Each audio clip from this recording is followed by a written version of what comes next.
Bonjour à tous, c'est bientôt Noël. Je suis impatient de vivre cette grande fête à vos côtés car cette année, à Noël, nous fêterons les 70 ans du Jour du Seigneur. En attendant, j'aimerais qu'on se prépare à vivre Noël en famille avec une famille en particulier, la famille Morinière qui va nous accompagner jusqu'à la fin de l'année.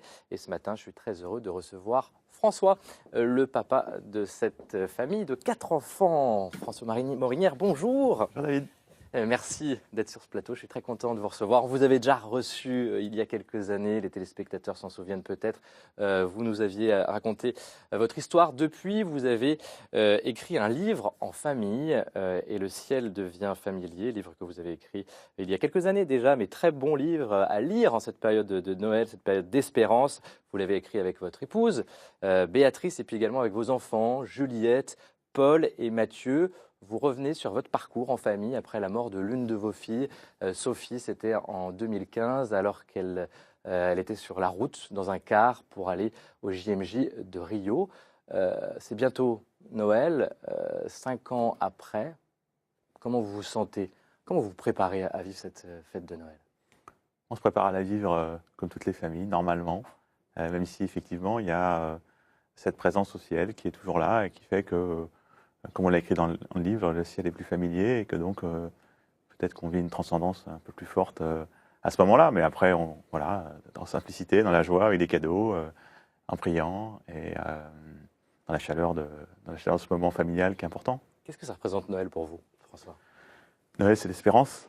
C'est la vie qui reprend le dessus, comme chaque année, le début d'un cycle, le fait que voilà, on reprend de l'énergie pour 365 jours parce que Dieu est avec nous. Et donc, voilà, c'est un moment, à la fois d'apaisement et puis de recommencement. Voilà. C'est comme ça que je le vis, moi, en tout cas. Vous le dites dans ce livre, vous avez connu évidemment avec le deuil la vulnérabilité, la fragilité. Je précise aux téléspectateurs que vous êtes patron d'entreprise, dirigeant d'entreprise. Physiquement, vous êtes assez impressionnant, hein, grand, costaud, mais vous avez connu la fragilité. Bien sûr.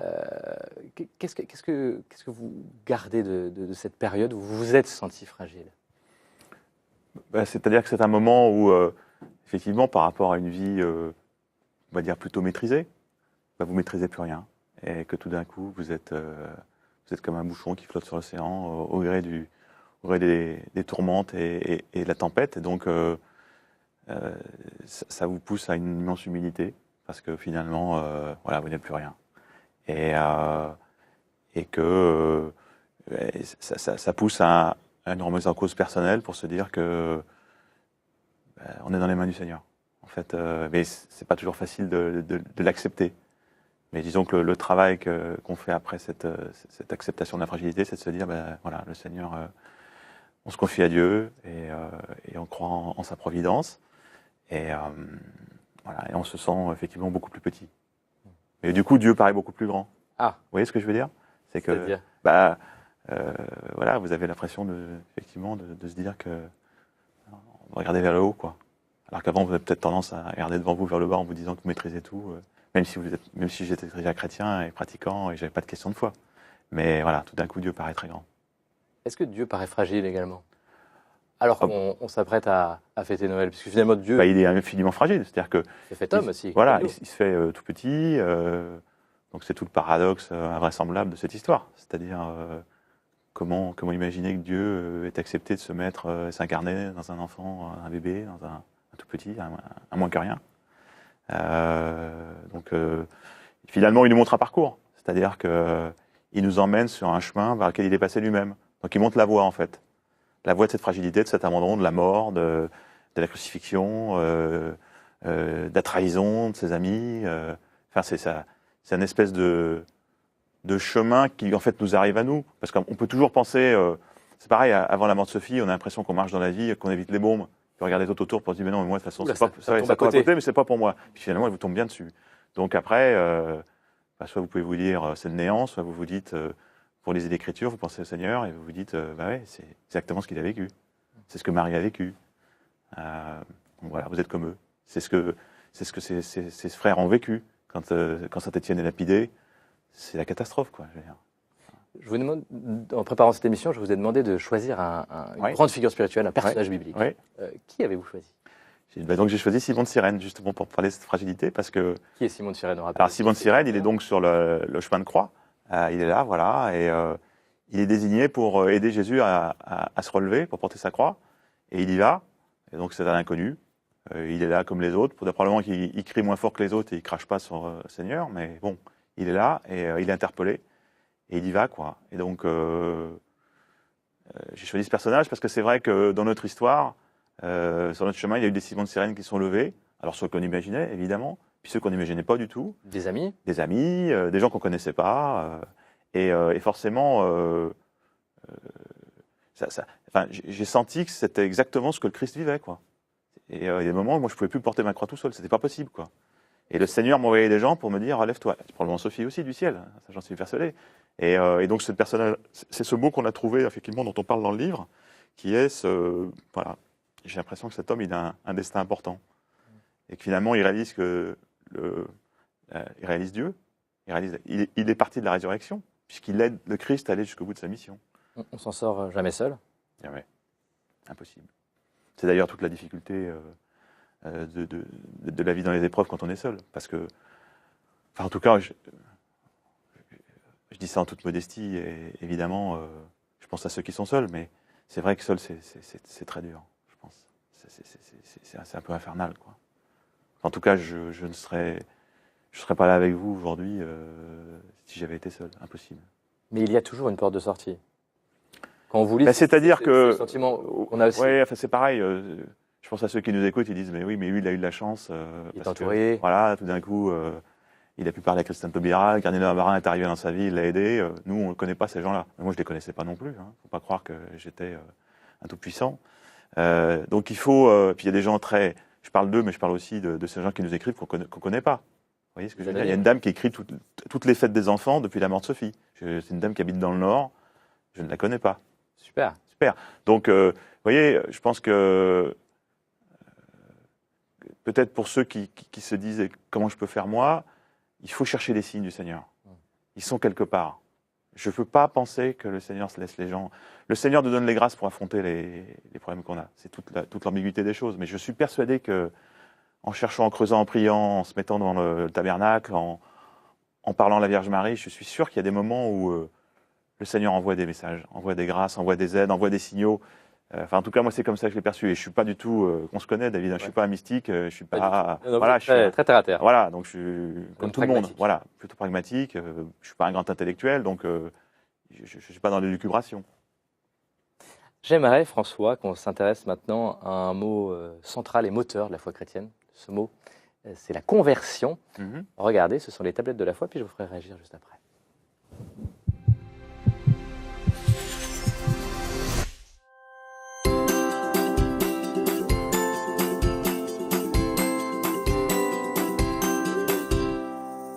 On la connaît bien lorsqu'on échange des devises à l'étranger, mais savons-nous vraiment parler de notre propre conversion?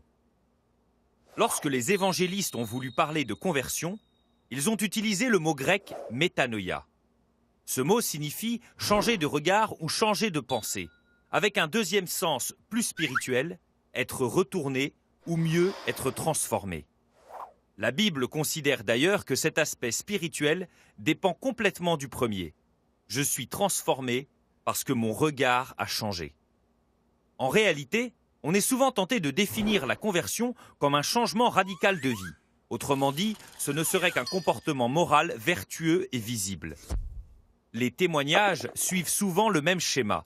On était dans un état de dépendance ou d'addiction, on rencontre Jésus, on se convertit, puis on se trouve libéré de ses addictions.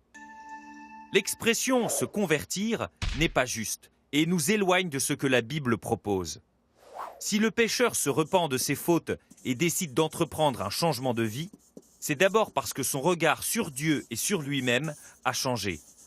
Ce n'est pas lui qui se convertit, c'est lui qui est converti par Dieu. La vraie conversion commence toujours par ce nouveau regard sur Dieu et sur soi-même. Non, Dieu ne veut pas la mort du pécheur que je suis. Non, il n'est pas un tyran. Il veut que je vive et que je change de voie. Pourquoi? Parce qu'il m'aime. Alors mon regard change et malgré mon péché, je découvre que j'ai du prix à ses yeux. Avec ce regard neuf, je peux renoncer à mes chemins de mort et m'approprier la vie nouvelle que ce Dieu d'amour me propose.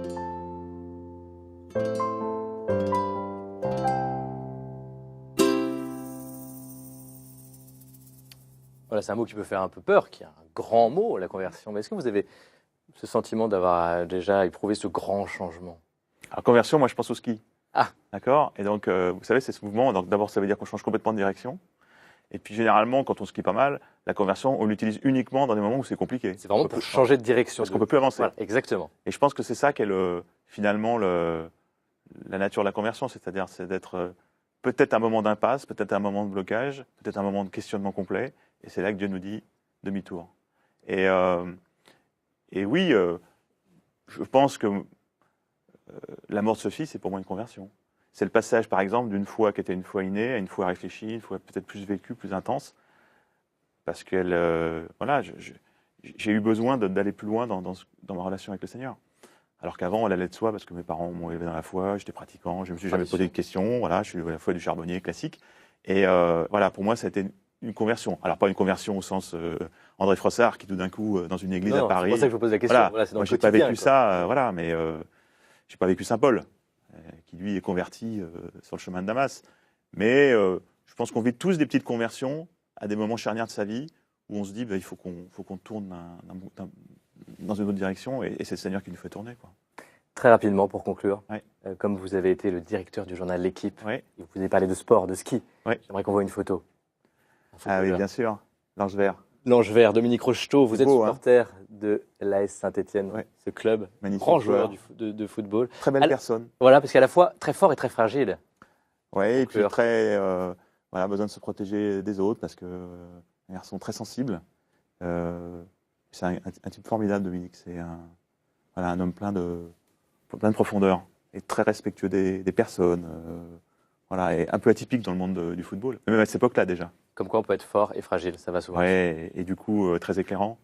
Donc c'est ça qui est beau. Merci François d'avoir été avec nous ce matin. Nous vous reverrons d'ici la fin de l'année et dimanche prochain, avant la messe, nous recevrons l'un de vos fils, Paul. Tout de suite, il est temps de célébrer la messe de ce 3e dimanche de l'Avent. Pour cela, direction la Belgique à Ixelles, une commune du Grand Bruxelles. Très belle célébration à tous en Belgique.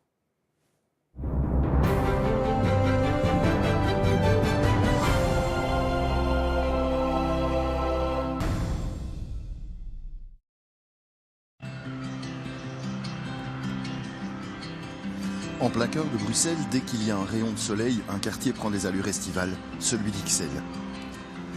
L'eau de ces étangs accueillait au XVIIe siècle une activité économique majeure à l'époque, celle des brasseurs. L'un des étangs, asséché au XIXe siècle, deviendra la place Flagey.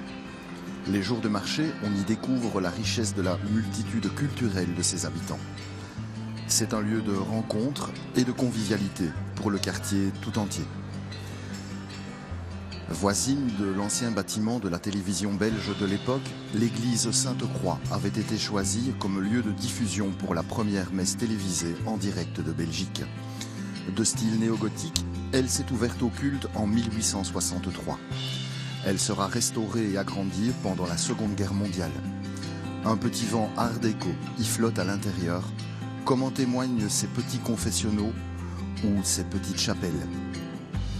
Une relique de la Sainte-Croix s'y trouve enchâssée.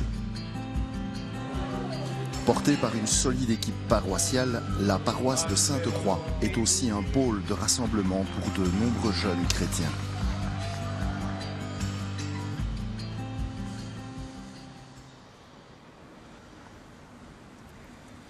Mesdames et messieurs, bonjour et bienvenue en ce dimanche matin, 3e dimanche de l'Avent. Avec vous, Bertrand Godefroy, pour vous accompagner tout au long de cette célébration. Celle-ci sera présidée par le chanoine Luc Terlinden. C'est le frère Didier Cronenbergs, dominicain du couvent de Liège en Belgique, qui en assurera la prédication. Concélébreront également les abbés Roberto Oliveira, Gaël Rocoul et le père Philippe Renard, assistés par les diacres Jérôme Walewski et André van der Straten. Les chants de cette célébration, ainsi que la partie musicale, seront assurés par, d'une part, Marie-Christine Wilge, organiste, et l'ensemble Pôle Jeune XL, sous la direction générale de Louisa Chanowska. Joyeuse célébration à tous.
Au nom du Père, du Fils et du Saint-Esprit, que la grâce de Jésus notre Seigneur, l'amour de Dieu le Père et la communion de l'Esprit Saint soient toujours avec vous.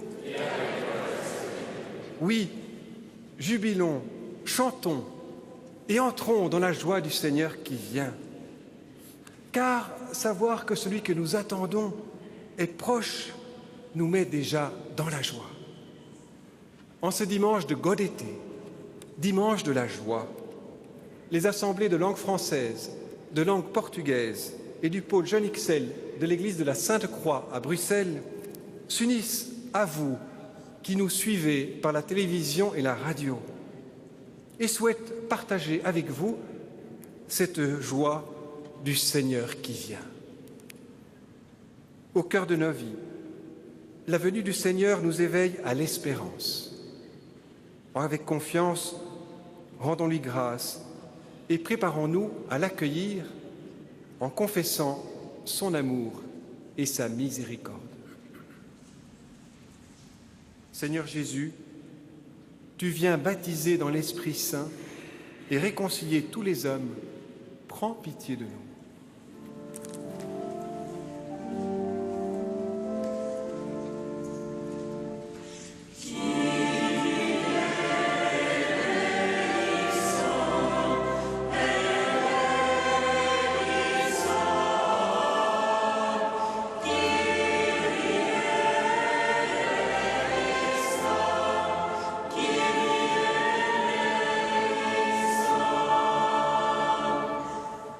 Ô Christ, tu te fais proche et tu viens chasser toute inquiétude de nos cœurs. Prends pitié de nous.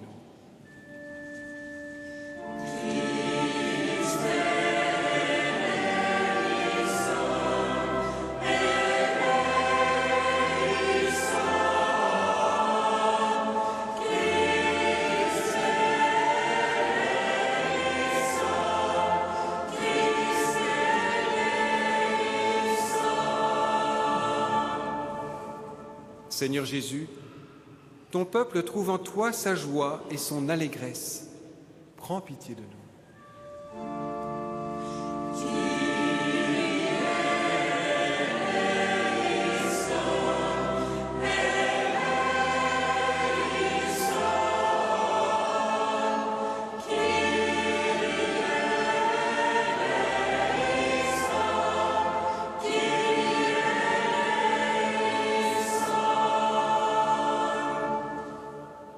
Que Dieu Tout-Puissant nous fasse miséricorde, qu'il nous pardonne nos péchés et nous conduise à la vie éternelle.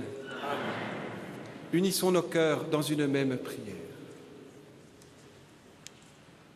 Tu le vois, Seigneur, ton peuple se prépare à célébrer la naissance de ton Fils.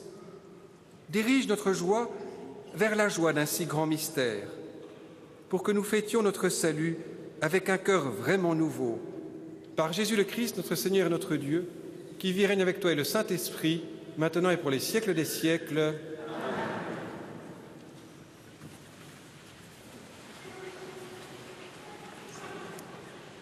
Lecture du livre du prophète Sophonie. Pousse des cris de joie, fille de Sion. Éclate en ovation, Israël. Réjouis-toi. De tout ton cœur bondis de joie, fille de Jérusalem. Le Seigneur a levé les sentences qui pesaient sur toi. Il a écarté tes ennemis. Le roi d'Israël, le Seigneur, est en toi. Tu n'as plus à craindre le malheur. Ce jour-là, on dira à Jérusalem, ne crains pas, Sion, ne laisse pas tes mains défaillir. Le Seigneur, ton Dieu, est en toi.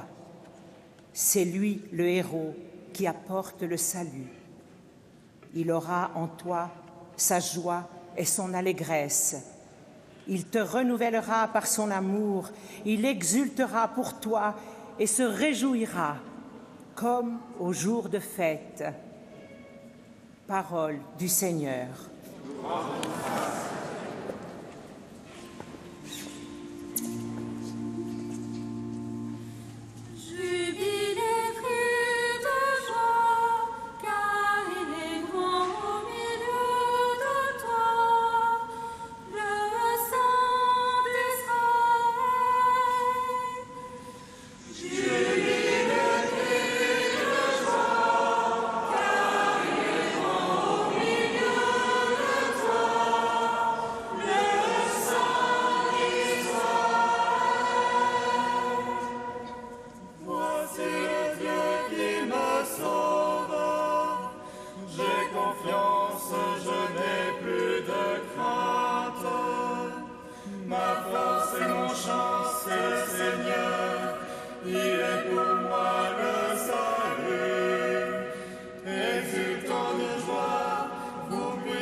Lecture de la lettre de saint Paul apôtre aux Philippiens.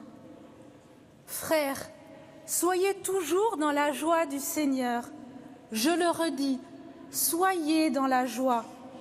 Que votre bienveillance soit connue de tous les hommes. Le Seigneur est proche. Ne soyez inquiets de rien, mais en toutes circonstances, priez et suppliez tout en rendant grâce, pour faire connaître à Dieu vos demandes. Et la paix de Dieu, qui dépasse tout ce qu'on peut concevoir, gardera vos cœurs et vos pensées dans le Christ Jésus. Parole du Seigneur.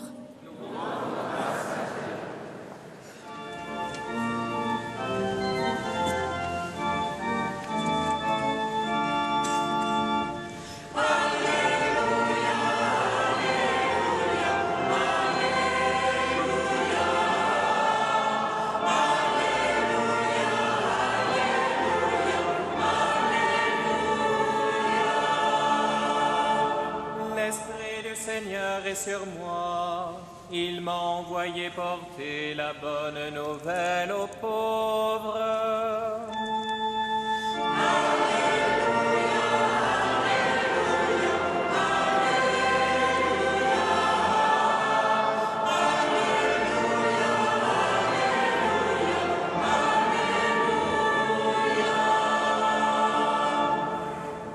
Le Seigneur soit avec vous.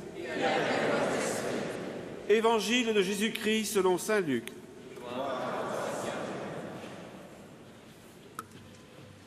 En ce temps-là, les foules qui venaient se faire baptiser par Jean lui demandaient « Que devons-nous faire ?» Jean leur répondait « Celui qui a 2 vêtements, qu'il partage avec celui qui n'en a pas, et celui qui a de quoi manger, qu'il fasse de même. » Des publicains, c'est-à-dire des collecteurs d'impôts, vinrent aussi pour être baptisés. Ils lui dirent « Maître, que devons-nous faire ?» Il leur répondit « N'exigez rien de plus que ce qui vous est fixé. » Des soldats lui demandèrent à leur tour « Et nous, que devons-nous faire ?» Il leur répondit « Ne faites violence à personne, n'accusez personne à tort, et contentez-vous de votre solde. » Or, le peuple était en attente et tous se demandaient en eux-mêmes si Jean n'était pas le Christ.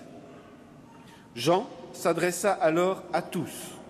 « Moi, je vous baptise avec de l'eau, mais il vient, celui qui est plus fort que moi. Je ne suis pas digne de dénouer la courroie de ses sandales. Lui vous baptisera dans l'Esprit Saint et le feu.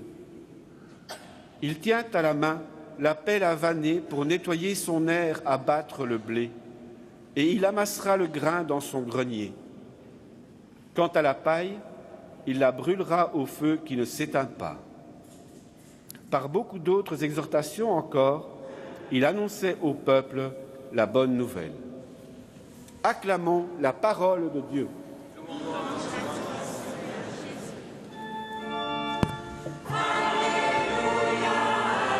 C'est le frère Didier Cronenbergs, dominicain au couvent de Liège, qui va maintenant prononcer l'homélie.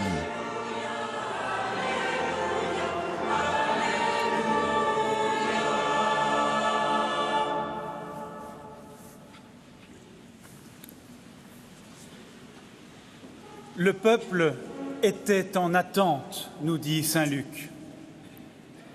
L'actualité nous le montre quotidiennement. Le peuple attend du changement, de la nouveauté, une transformation de notre société. Il le dit, il le crie. Oui, les peuples d'aujourd'hui sont en attente. Et dans notre monde parfois résigné, où l'envie de baisser les bras nous guette, il est important de se rappeler que nous sommes toutes et tous faits d'attente. Mais de quelle attente parle l'Évangile de ce jour? Qu'attendons-nous réellement? Du bonheur? De la reconnaissance? De la sécurité? De l'avoir? Du pouvoir d'achat? Des relations vraies? Attendons-nous réellement ce qui est bon pour nous, ce qui nous construit? Le temps de l'Avent nous rappelle que ce qui fait grandir l'humain, c'est toujours une attente.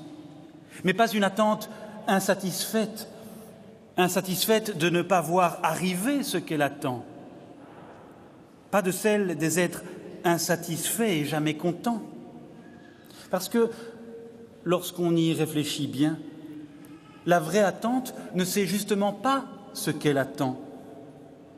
Cette attente du temps de l'Avent nous invite justement, précisément, à bien attendre, c'est-à-dire à bien veiller. La juste attente est de la bienveillance. Elle ne s'impatiente pas. C'est cela l'invitation de la lettre aux Philippiens. Ne soyez inquiets de rien. En toutes circonstances, priez, tout en rendant grâce pour faire connaître à Dieu vos demandes. Oui, une telle attente sereine nous pousse à construire patiemment de l'avenir, pas à précipiter le futur que nous prévoyons pour nous-mêmes. Alors, quel que soit notre âge, nous avons tous à bien attendre, à nous éveiller chaque jour à la vie, à être curieux de tout, à être surpris par ce que nous n'imaginons pas. Alors, notre attente deviendra fondamentalement une joie, une démarche qui nous fera sortir de notre somnolence, de notre hébétude. Attendre consistera à s'éveiller à la vie de Dieu pour lui permettre de naître, d'advenir. Bien entendu, certaines attentes peuvent particulièrement nous énerver, surtout lorsque ce que nous savons qui doit arriver n'arrive pas, ne survient pas comme nous l'espérons. Lorsque le train ou quelqu'un se fait attendre, l'impatience grandit bien vite et la violence n'est jamais loin. Mais l'attente de l'avant ne consiste pas à attendre ce que nous connaissons, un Dieu à notre image, mais à s'ouvrir précisément à cet inconnu de Dieu qui dépasse tout ce qu'on peut concevoir. Car le Dieu qui vient à Noël n'est pas celui que nous croyons connaître. L'attente de l'Avent nous invite ainsi à changer complètement notre regard sur la vie, sur le monde, afin d'être peut-être à l'avant-garde d'un monde nouveau, transformé, qui sait encore offrir de la joie. Oui, toutes les lectures de ce dimanche nous parlent de cette joie-là. Réjouissez-vous, nous dit saint Paul. Réjouis-toi de tout ton cœur, nous dit le prophète Sophonie. Attendre, c'est donc cultiver cette joie profonde en toutes circonstances. Elle nous pousse à combattre ce pessimisme ambiant, cet égoïsme, ce défaitisme. La vraie joie est un décentrement. Elle consiste à être capable de trouver son bonheur, sa joie, dans la paix de Dieu qui nous renouvelle par son amour. Alors, que devons-nous faire ? Eh bien, telle est la question fondamentale adressée à Jean-Baptiste. Il ne s'agit pas de changer de vie, mais de changer sa vie, pour y voir cette joie profonde, malgré les aléas de l'existence. Et que faire donc quand il faut attendre et que nous ne savons pas vraiment ce à quoi nous attendre dans notre vie ? Eh bien, revenons à l'Évangile qui nous offre une petite clé toute simple. Alors que différentes demandes sont présentées à Jean-Baptiste, ce dernier ne répond pas une réponse unique. Il offre un conseil ajusté à chaque groupe. Il ne propose pas des slogans ou des grandes formules universelles. Il n'est pas le sauveur, mais il permet sa venue. Ces conseils n'ont rien d'extraordinaire ni d'impossible. Le message de Jean le Baptiste est en fait extraordinairement subversif. Il dit au peuple très exactement ceci. Dans votre attente, faites ce que vous devez faire et faites le bien. Faites-le patiemment, tranquillement, avec persévérance. Il ne dit pas fondamentalement ce que nous devons faire, mais comment nous devons le faire. Faites-le bien, avec courage, avec douceur, de manière ajustée. N'en faites pas trop, n'en faites pas trop peu. Contentez-vous de votre solde, ne soyez pas violents.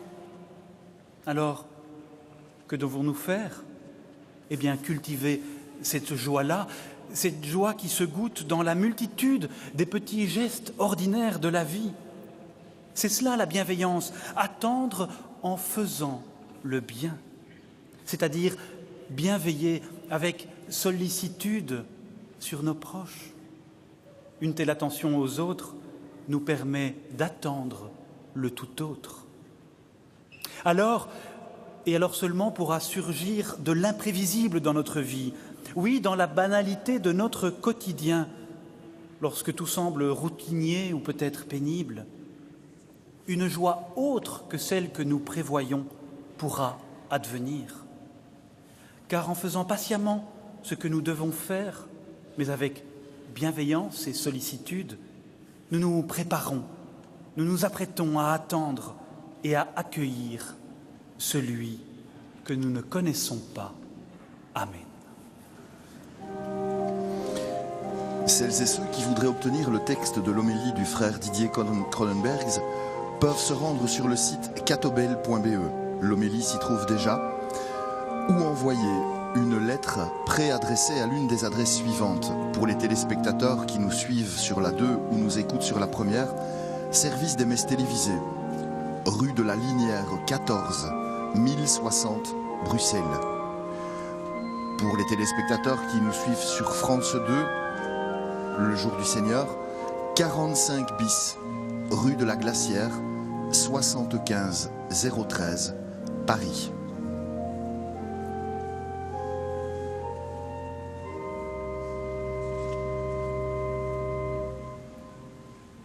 Ensemble, professons notre foi. Je crois en Dieu, le Père Tout-Puissant, Créateur du ciel et de la terre, et en Jésus-Christ, son Fils unique, notre Seigneur, qui a été conçu du Saint-Esprit, est né de la Vierge Marie, a souffert sous Ponce Pilate, a été crucifié, est mort et été enseveli, est descendu aux enfers, le troisième jour, ressuscité des morts, est monté aux cieux, est assis à la droite de Dieu le Père Tout-Puissant, d'où il viendra juger les vivants et les morts. Je crois en l'Esprit Saint, à la Sainte Église catholique, à la communion des saints, à la rémission des péchés, à la résurrection de la chair, à la vie éternelle. Amen. En toutes circonstances, priez et suppliez, tout en rendant grâce, pour faire connaître à Dieu vos demandes. Oui, présentons au Christ nos intentions de prière pour tous nos frères et sœurs, les hommes.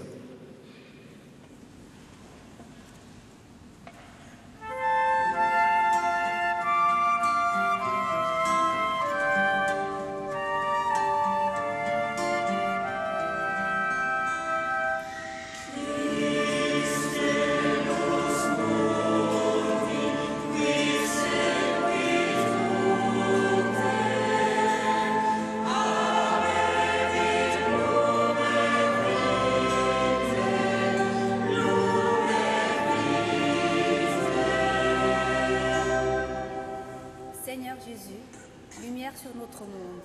Tu envoies ton Église annoncer la bonne nouvelle de ta venue à toutes les nations. Allume dans le cœur des baptisés un esprit missionnaire. Nous te prions.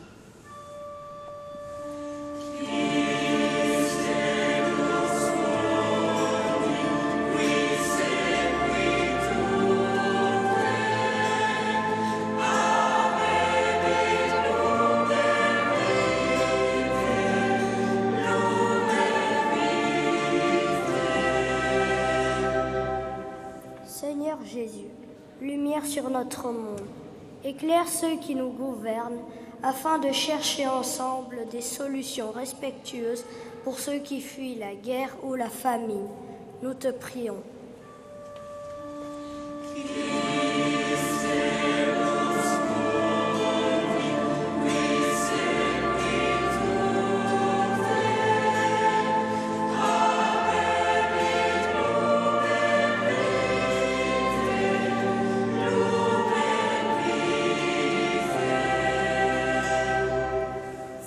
Jésus, lumière sur notre monde, illumine ceux qui ne connaissent plus la joie, afin qu'ils nous trouvent à leur côté comme des porteurs d'espérance. Nous te prions. Amen.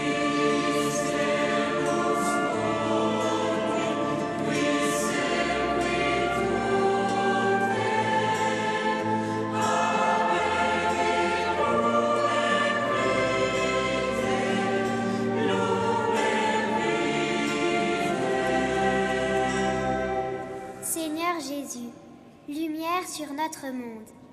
Fais briller la joie et l'espérance dans nos assemblées, nos familles et nos maisons.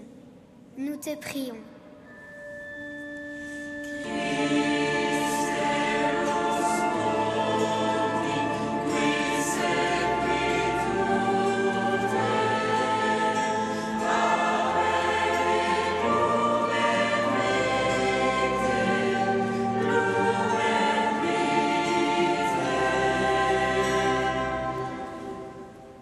Seigneur Jésus, lumière sur notre monde, dissipe les ténèbres de nos cœurs quand nous sommes confrontés à la violence. Après les événements dramatiques de Strasbourg, donne-nous la force de rester témoins de ton amour et de ta paix. Accueille les victimes, protège les blessés, réconforte les familles et les proches. Nous te prions.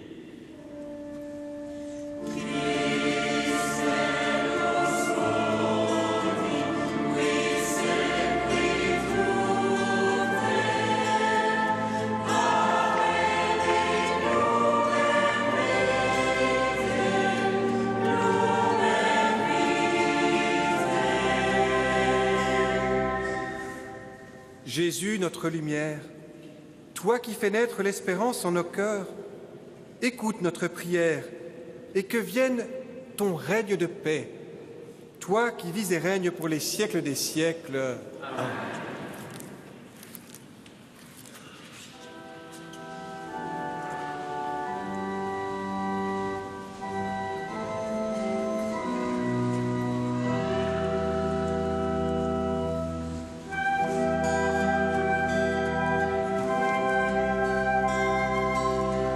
Seigneur, tu nous appelles à porter le message de ta venue dans le monde. Que dans nos cœurs, ton Esprit Saint nous illumine pour annoncer tes merveilles.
Prions ensemble au moment d'offrir le sacrifice de louange de toute l'Église.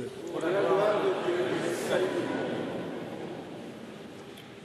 Permets, Seigneur, que le sacrifice de nos Eucharisties te soit toujours offert dans ton Église, pour accomplir le sacrement que tu nous as donné et pour réaliser la merveille de notre salut par Jésus le Christ, notre Seigneur. Amen. Le Seigneur soit avec vous. Et avec votre esprit. Élevons notre cœur. Nous le tournons vers le Seigneur. Rendons grâce au Seigneur notre Dieu. Cela est juste et bon. il est juste et bon de te rendre gloire, de t'offrir notre action de grâce toujours et en tout lieu, à toi, Père très saint, Dieu éternel et tout-puissant, par le Christ notre Seigneur. Car il est déjà venu en prenant la condition des hommes, pour accomplir l'éternel dessein de ton amour et nous ouvrir le chemin du salut. Il viendra de nouveau, revêtu de sa gloire, afin que nous possédions dans la pleine lumière les biens que tu nous as promis et que nous attendons en veillant dans la foi. C'est pourquoi, avec les anges et tous les saints, nous proclamons ta gloire en chantant d'une seule voix.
Tu es vraiment saint, Dieu de l'univers, et toute la création proclame ta louange. Car c'est toi qui donnes la vie, c'est toi qui sanctifies toutes choses par ton Fils Jésus-Christ notre Seigneur, avec la puissance de l'Esprit Saint. Et tu ne cesses de rassembler ton peuple, afin qu'il te présente partout dans le monde une offrande pure. C'est pourquoi nous voici rassemblés devant toi, et dans la communion de toute l'Église, en ce premier jour de la semaine, nous célébrons le jour où le Christ est ressuscité d'entre les morts. Par lui que tu es élevé à ta droite, Dieu Tout-Puissant, nous te supplions de consacrer toi-même les offrandes que nous apportons. Sanctifie-les par ton Esprit, pour qu'elles deviennent le corps et le sang de ton Fils, Jésus-Christ notre Seigneur, qui nous a dit se célébrer ce mystère. La nuit même où il fut livré, il prit le pain. En te rendant grâce, il le bénit, il le rompit, et le donna à ses disciples en disant « Prenez et mangez-en tous, ceci est mon corps livré pour vous. »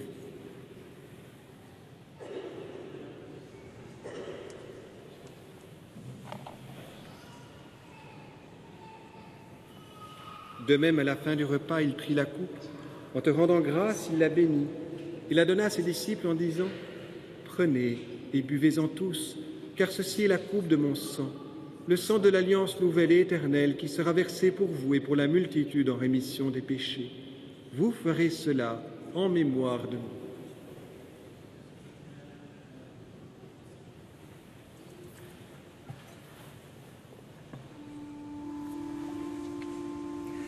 Proclamons le mystère de la foi.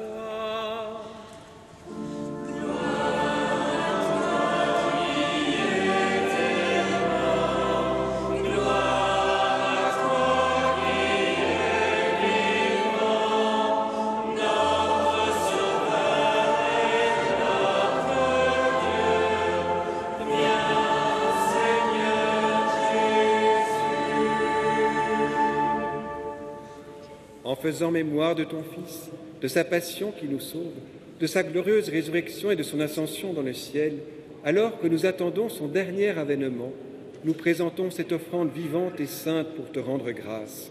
Regarde, Seigneur, le sacrifice de ton Église et daigne reconnaître celui de ton Fils qui nous a rétablis dans ton alliance. Quand nous serons nourris de son corps et de son sang et remplis de l'Esprit Saint, accorde-nous d'être un seul corps et un seul esprit dans le Christ. Que l'Esprit Saint fasse de nous une éternelle offrande à ta gloire, pour que nous obtenions un jour les biens du monde à venir, auprès de Marie, la bienheureuse Mère de Dieu, avec Joseph, son époux, avec les apôtres, les martyrs et tous les saints qui ne cessent d'intercéder pour nous. Et maintenant, nous te supplions, Seigneur, par le sacrifice qui nous réconcilie avec toi, étends au monde entier le salut et la paix. Affermis la foi et la charité de ton Église au long de son chemin sur la terre. Veille sur ton serviteur, le pape François, notre évêque Joseph, son auxiliaire Jean, l'ensemble des évêques, les prêtres, les diacres et tout le peuple des rachetés.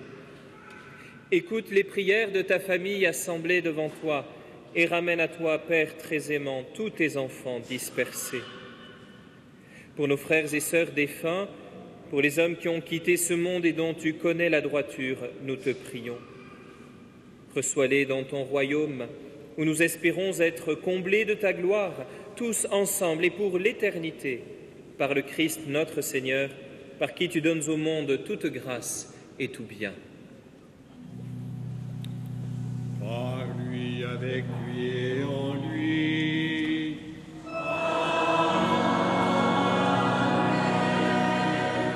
À toi, Dieu le Père Tout-Puissant, dans l'unité du Saint-Esprit.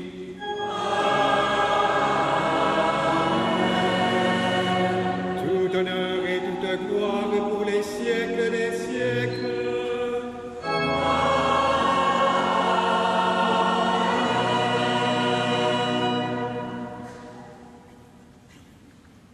Dans la joie du Seigneur Jésus qui vient nous révéler toute la tendresse et la miséricorde du Père, nous prions.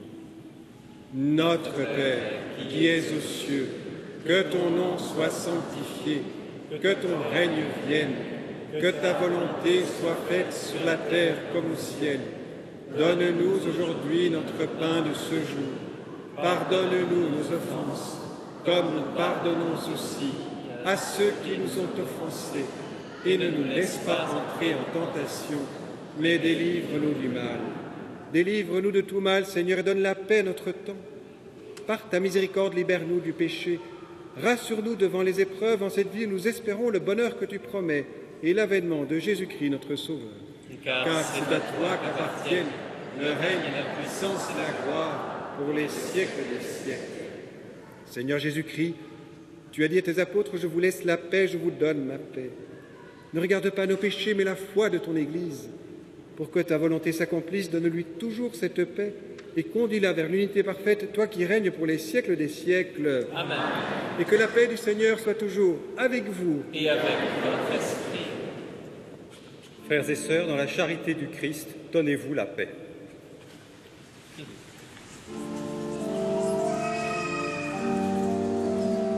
Cette paix que les membres de l'Assemblée partagent ici à l'église Sainte-Croix d'Ixelles, je vous l'adresse également, chers auditeurs et téléspectateurs, d'où que vous nous suiviez. Que cette paix du Seigneur vous garde et vous accompagne dans la joie tout au long de cette semaine.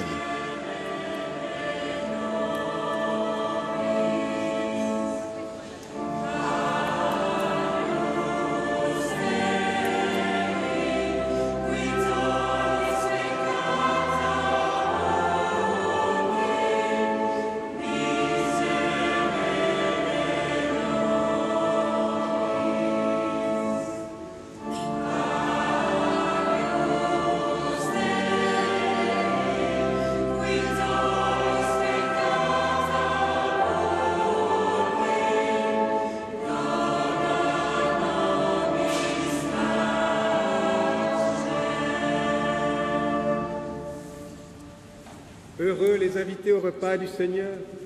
Voici l'agneau de Dieu qui enlève le péché du monde. Seigneur, je ne suis pas digne de te recevoir, mais dis seulement une parole et je serai guéri.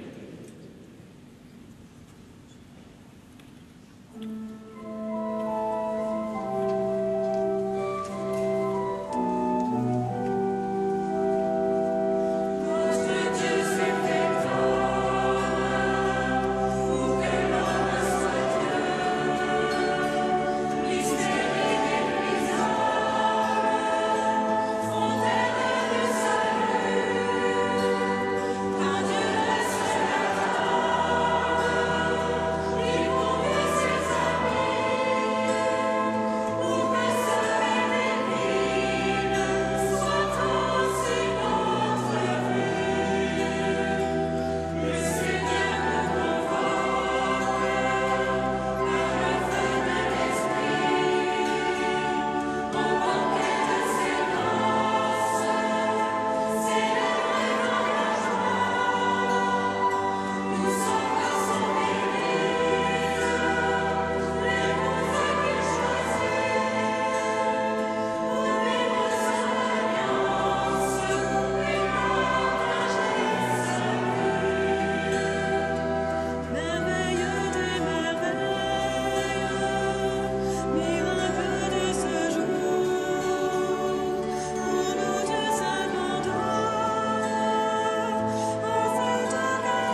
Ces quelques mots sont inspirés d'une prédication d'un moine bénédictin, le père François Lyre.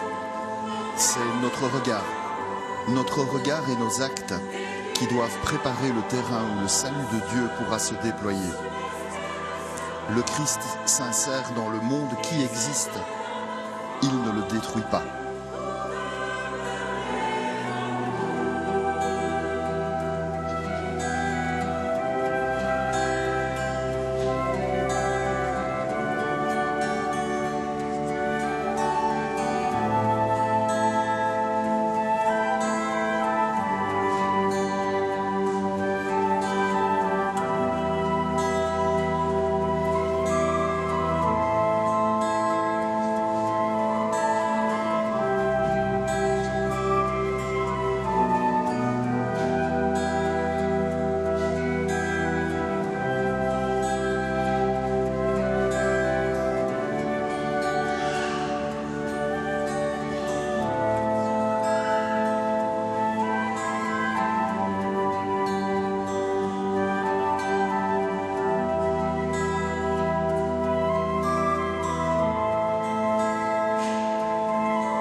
Prions encore le Seigneur. Seigneur notre Dieu, nous attendons de ta miséricorde que cette nourriture prise à ton autel nous empêche de céder à nos penchants mauvais et nous aide à préparer les fêtes qui approchent par Jésus le Christ, notre Seigneur. Amen. Le Seigneur soit avec vous et que Dieu Tout-Puissant vous bénisse, le Père, le Fils et le Saint-Esprit. Amen. Allons dans la paix du Christ. Nous rendons grâce.